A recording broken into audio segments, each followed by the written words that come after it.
Predator. Predators are tall and muscular humanoids standing over 7 feet tall, with dreadlock-like appendages, reptilian skin, and fearsome mandible-like jaws. They're part of a highly advanced warrior species known as the Yautja.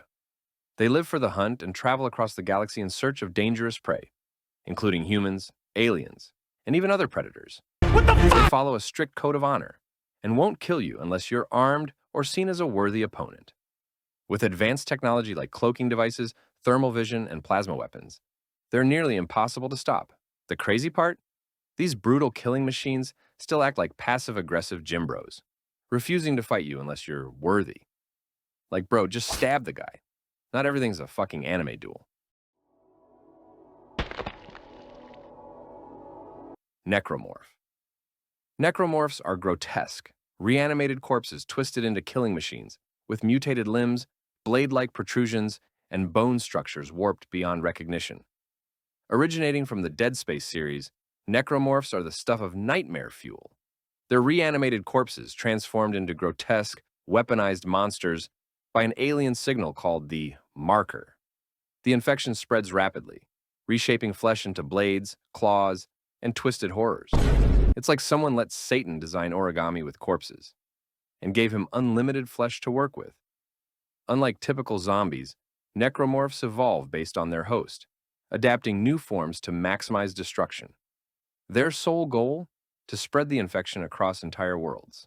Once they arrive, survival isn't just difficult, it's practically hopeless. Dalek. Daleks are small mutated beings encased in tank-like armored shells, equipped with a single glowing eye stalk, a plunger arm, and a deadly energy weapon. From Doctor Who, Daleks are emotionless, genetically engineered beings built for war. All that remains inside is a hateful little creature with one mission: total annihilation of anything not Dalek.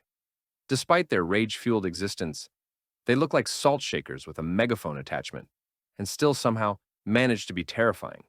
Their cold mechanical voices shouting, "Exterminate!" have haunted generations.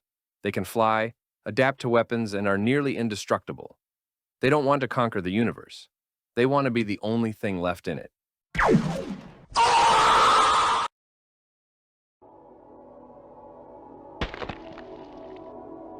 Facehugger.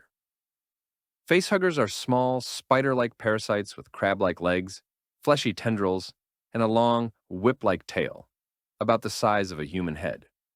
They're the creepy first stage in the xenomorph life cycle from the Alien franchise. They exist for one purpose: to latch onto a living host's face, implant an embryo in the chest, and then die.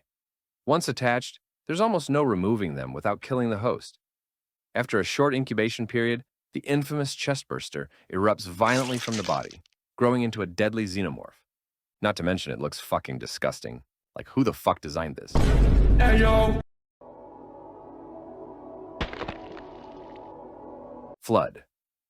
The flood begins as small, crawling infection forms, but rapidly mutates into grotesque masses of flesh, mimicking corpses, forming tentacles, and fusing into horrific biomass. From the Halo universe, the Flood is a parasitic life form, capable of consuming entire civilizations. It infects hosts, absorbs their intelligence, and turns them into mindless horrors, or into advanced forms that lead the hive. And every time it does, it gets smarter, meaner, and more disgusting. It's like mold had a goddamn upgrade and decided to run the galaxy. One single spore is enough to begin an outbreak that could wipe out a galaxy. You can't reason with it, you can't contain it. And once it spreads, it's impossible to stop. Q. The Q are massive, grotesque, jellyfish-like beings, with bloated, fleshy bodies and numerous mechanical limbs fused to their forms. They are horrifyingly alien in appearance, floating and pulsing through space like twisted gods.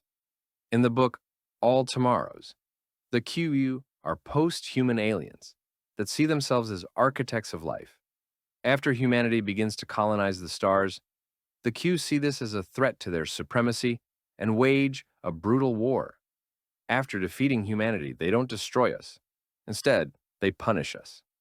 Over millions of years, They genetically modify human descendants into bizarre and cruel forms for their own amusement. They're pretty much aliens with a god complex. And by the way, they also look fucking stupid. They look like a grasshopper fused with a butterfly.